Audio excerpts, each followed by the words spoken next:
திரு ரவீந்திரன், தோற்கடிக்க முடியாத கட்சி ஒன்றுமல்ல பாஜக அப்படின்னு நீங்க விமர்சிச்சிங்க. அவங்க டபுள் இன்ஜின் சர்க்கார்னு சொல்ற மாதிரி தொடர்ந்து 10 ஆண்டு காலம் ஆட்சி பொறுப்புல இருக்கிறதனுடைய விமர்சனங்கள் சட்டமன்ற தேர்தலை எதிரொலிக்குங்கிற நம்பிக்கையும் மாநில கட்சிகளுக்கு இருந்தது, காங்கிரசுக்கும் இருந்தது. எல்லா எதிர்பார்ப்புகளையும் மீறி ரொம்ப முக்கியமா திரு ஜி கே நாகராஜ் சொன்ன மாதிரி மோடி பிம்பம்ங்கிறது செல்வாக்கு இழந்த பிம்பமாக கர்நாடகா தேர்தல் முடிவுக்கு பிறகு பார்க்கப்பட்டது.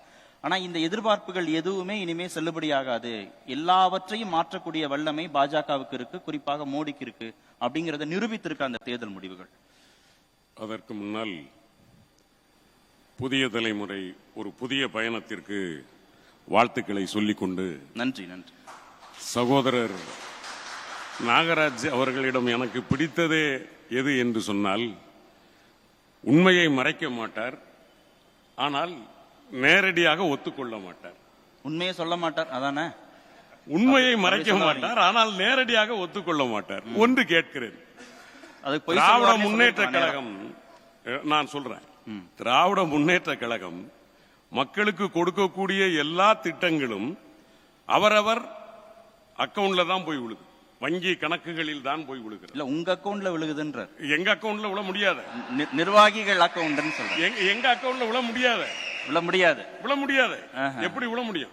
வறுமை கோட்டிற்கு கீழே இருக்கிற வருமான வரி செலுத்தினா உனக்கு கிடையாதுன்னு முடிவு பண்ணியாச்சு. இந்த 6000 கொடுக்குறீங்கல்ல, நாங்க போய் எங்களுக்கு அது அவசியமும் இல்ல. 6000 கொடுக்குறீங்கல்ல சென்னை மழை பாதிப்புக்காக, அத கூட நீங்க நேரடி வங்கி கணக்குல செலுத்துங்கன்னு கோர்ட்டுக்கே போகுது. ஒரு விஷயம் என்னன்னா, சகோதரர் சொல்லும் போது பொங்கல் பரிசு சொன்னார். பொங்கல் பரிசு, அது பரிசை மனுஷன் கையில தான் கொடுக்க முடியும். ரைட்? நாம் பரிசு வாங்குறோம்னா என் கையில தான் அந்த பரிசு கொடுக்கணும், அது பொங்கல் பரிசு. பொங்கல் பரிசு 1000 ரூபாய் கையில கொடுக்கறோம். இல்ல வெள்ளத்தை பக்கெட்ல வாங்கிட்டு ஒரு நிமிஷம் முடிச்சிடுறேன்.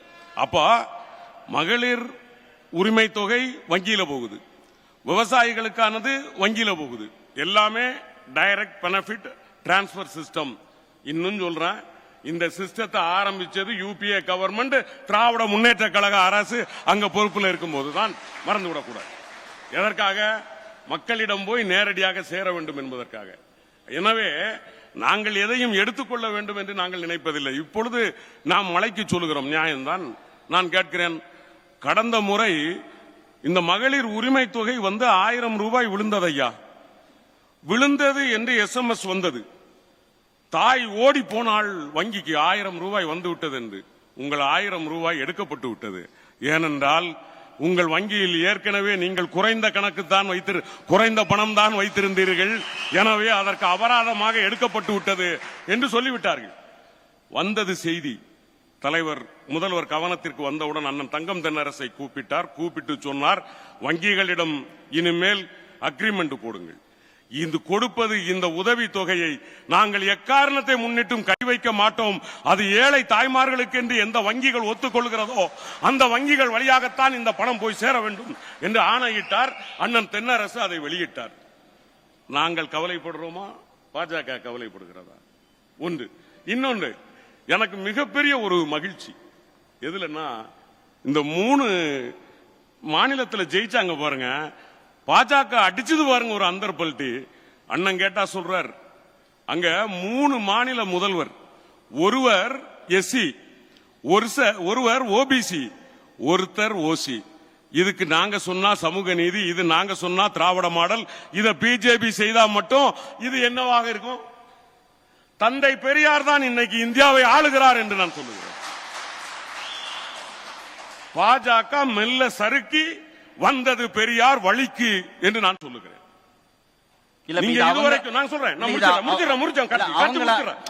யோசிச்சு எடுத்த முடிவு இல்லையா? நான் சொல்றேன், 18 பேர் முதலமைச்சர் வச்சிருந்தப்போ ஒரே ஒரு OBC. நண்பர் ராகுல் காங்கிரஸ் தலைவர் கேள்வி எழுப்பினார், 18 பேர் உங்க முதலமைச்சர்ல ஒருத்தர் மட்டும்தான OBC, மீதி எல்லாரும் OC என்று கேள்வி கேட்டார். ஆனால் இன்றைக்கு நீங்க 3 முதல்வர்களில் ஒருவரை தலித், ஒருவரை OBC, ஒருவரை OC என்று கொடுத்தது மட்டுமல்ல, ஒரு பழங்குடியினத்தை பழங்குடி, அங்கே துணை முதல்வர்களை உருவாக்கியும் நீங்கள் கொடுத்து வைத்திருக்கிறீர்களே. தென்னாட்டில் பேசப்பட்ட சமூக நீதியை வடநாட்டில் நிலைநிறுத்தி இருப்பதுதான் திராவிட மாடல் என்று நான் சொல்லுகிறேன். இதுதான் தந்தை பெரியார். ஒரே ஒரு கேள்வி கேளுங்க. உங்களுடைய சமூக நீதி குறித்து பெருமைப்படுறீங்க, சந்தோஷம். அது ஏன் உங்க கட்சியில இல்ல? உங்க கட்சியில மட்டும் ஏன் உங்களுடைய கருணாநிதி அவர்கள் முதல்வராக இருக்கிறார், ஸ்டாலின் அவர்கள் முதல்வராக இருக்கிறார், இப்பொழுது அடுத்து உங்களுடைய உதயநிதியை அடுத்த கொண்டு வரீங்க, ஏன் அந்த சமூக நீதி திமுக இல்லையா? இல்ல, நல்ல கேள்வி, நான் வரவேற்கிறேன். என்னன்னா இல்ல சமூக நீதிங்கிறது ஒவ்வொரு வகுப்பாருக்கும் கொடுக்கப்பட வேண்டும். எங்கள் தலைமை கழகத்தில் 2 தலித் தலைவர்கள் இருக்கிறார்கள், ஒரு பெண் தலைவர் இருக்கிறார், ஒரு எம்பிசி தலைவர் இருக்கிறார், இதை தாண்டி ஒரு பிசி தலைவர் இருக்கிறார். எல்லோருக்கும் சமமாகத்தான் எங்கள் தலைமை கழகம் கொடுத்திருக்கிறது. நீங்கள் பார்ப்பது தலைவர் பதவிதான் என்று சொன்னால், ஜனநாயகத்தில் எங்கள் இயக்கத்தை யார் தலைமை தாங்கினால் போக முடியும், வெல்ல முடியும் என்கிற யுக்தியை முடிவெடுக்க வேண்டியது நாங்கள் தான். அதுக்கு நான் ஒண்ணு சொல்றேன், அப்படி கேட்டால் ஜனநாயகம். நாகராஜன் உங்ககிட்ட நான் கேட்கிறேன், நம்ம ராஜ்நாத் சிங் இருக்கிறார்ல, அவருடைய பையன் சிங் வந்து எம்பியா இருக்கிறார்ல, அதுல இருந்து எட்டியூரப்பா அவருடைய மகன் கர்நாடகாவின் தலைவராக நியமித்திருக்கிறீர்களே, 49 பேர் உங்கள் கட்சி தலைவர்களுடைய பிள்ளைகள் எம்பிக்களாக இருக்கிறார்களே, அது சமூக நீதியா? அதுக்கு தகப்பன் மகன் உறவு இல்லையா? ஒன்று நான் கேட்கிறேன், ஒரு கட்சியில் உழைத்து வாரிசாக வருவது என்பது வேறு, ஒரு குடும்பமே தமிழ்நாட்டை ஆள்வது என்பது வேறு, ரெண்டுக்கு வித்தியாசம் இருக்கிறது. இதுதான் நான் சொல்றேன். நீ இன்னொன்னு நான் கேட்டுருவேன், ஆனா அண்ணன் நாகராஜன் வருத்தப்படக்கூடாது. கேட்டுட்டா உங்க தலைமையை நீங்க தீர்மானிக்கிறீங்களான்னு கேக்குறேன்.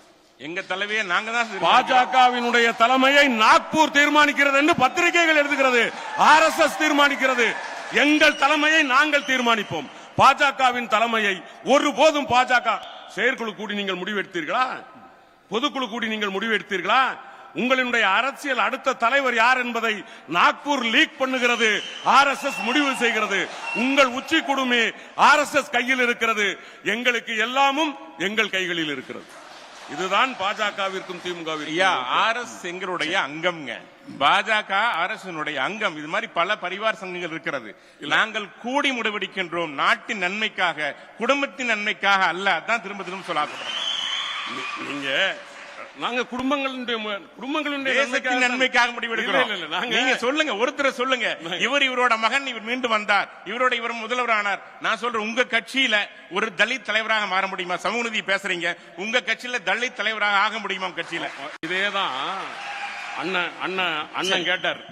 யார் அண்ணன் திரும்ப கேட்டார்? ஒரே நிமிஷம், அதை கடந்துடலாம். இல்ல குறித்து உங்க கட்சியில நீங்க வச்சிருக்கிறீங்க. அண்ணன் கேட்டார், சங்கர மடத்துல ஒரு தலித்து தலைவராக முடியுமா என்று திரும்ப அண்ணன் கேட்டார். இன்னைக்கு வரைக்கும் உங்களால பதில் சொல்ல முடியல. நான் என்ன சொல்றேன், ஒரு இயக்கத்தினுடைய தலைமை என்பதை அந்த இயக்கம் யார் இருந்தால் அந்த இயக்கம் வெற்றி பெற முடியும். நான் கேட்கிறேன், உங்களுடைய கட்சியை வளர்த்ததில் ஒரு உயர்ந்த தலைவர் நான் மதிக்கிறேன், சகோதரர் மூத்த தலைவர் அத்வானி அவர்கள் பக்கத்தில் இருக்கிற போதே அவரை தூக்கி வைத்து விட்டு மோடியை தூக்கி நிறுத்தினீர்களே, இது எந்த வகையில் நியாயம்? இது எந்த இடத்தில் வருகிறது? கட்சிக்கு உழைத்தவர்களை ஒதுக்கிவிட்டு உங்களுக்கு, அதை தப்பு சொல்ல, ஏன்னா உங்களுக்கு மோடி அத்வானி என்கிற பழைய முகத்தை நிறுத்திவிட்டு மோடியை கொண்டு வந்தீர்கள். அது உங்கள் கட்சியினுடைய ஒரு போக்கு, உங்கள் சித்தாந்தம், நான் அதை மறுக்கவில்லை. அதை போல தலைமையை தீர்மானிப்பது அந்த இயக்கத்தின் தொண்டர்கள் தானே தவிர வெளியே இருக்கிறவர்கள் தீர்மானிக்க முடியாது. பாஜக வெற்றியை எப்படி பாக்குறீங்க? சப்ஜெக்ட்டுக்கு வந்துருவோம். ரைட். இந்த பாஜகவினுடைய வெற்றி, சகோதரர் நாகராஜ் இருப்பது எனக்கு மிக்க மகிழ்ச்சி. ஏன்னா டிசம்பர் 3ஆம் தேதி இந்த தேர்தல் முடிஞ்ச உடனே எக்ஸிட் போல்னு ஒண்ணு வந்தது. வந்த உடனே இதே மாதிரி ஒரு விவாதம் அவருக்கும் ஞாபகம் இருக்கும் என்று நம்புகிறேன். அந்த விவாதத்தில் பங்கெடுத்தவன் நானும். அப்பொழுது அந்த எக்ஸிட் போல் சொன்னது, இந்த 5 தேர்தலில் 3 தேர்தலில் காங்கிரஸ் ஜெயிக்கும், 3 மாநிலங்களில் காங்கிரஸ் ஜெயிக்கும் என்று சொன்னது. சகோதரர் நாகராஜ் சொன்னார், கடந்த முறை சட்டமன்றத்திற்கு ஒரு கட்சிக்கும் நாடாளுமன்றத்திற்கு வேறு கட்சிக்கும் தான் வாக்களித்திருக்கிறார்கள், ஆகவே இதை நாம் பெரிதாக எடுத்துக்கொள்ள வேண்டாம் என்று சொன்னார். அவர் சொன்ன பதிலையே சொல்லுகிறேன், சட்டமன்றத்தில் பாஜகவிற்கு வாக்களித்திருந்தாலும் மக்கள் காங்கிரசுக்கு தான் பாராளுமன்றத்தில் வாக்களிப்பார்கள். சரியா? இது மட்டுமல்ல, இன்னொன்றும் வருகிறேன். அதாவது ஒரு வகையில் நான் பாரதிய ஜனதா கட்சியை பாராட்டுகிறேன். இதெல்லாம் மனசை தேத்திக்கிறதுக்கா அப்படி இல்ல இல்ல கிடையாது, எங்களுக்கு தேத்த வேண்டிய அவசியம் இல்லை. திராவிட முன்னேற்ற கழகம் தமிழ்நாட்டில் காங்கிரீட்டா இருக்கு. எங்களுடைய கூட்டணியும் எங்களுடைய வெற்றியும் அதற்கு உத்தரவாதம் இருக்கிறது. நான் அதுக்காக இல்லை. இந்தியா என்கிற ஒரு கண்டத்தை, துணை கண்டத்தை யோசிக்கிற போது பாரதிய ஜனதா கட்சி இதுவரைக்கும் இந்து முஸ்லிம், இந்து கிறிஸ்டியன் என்று பேசிக் கொண்டிருந்ததை மாற்றி பிசி, ஓபிசி, எஸ்சி, எஸ்டி என்று சமூகத்திற்குள் வந்திருப்பதை நான் பாராட்டுகிறேன். அந்த வெற்றியினுடைய தொடர்ச்சி ஒருவேளை வரவழைச்சிருக்கு காங்கிரஸ்ன்றீங்களா? கண்டிப்பாக காங்கிரசுக்கு அது நாங்கள் இந்திய கூட்டணி வெல்லும். ஓகே.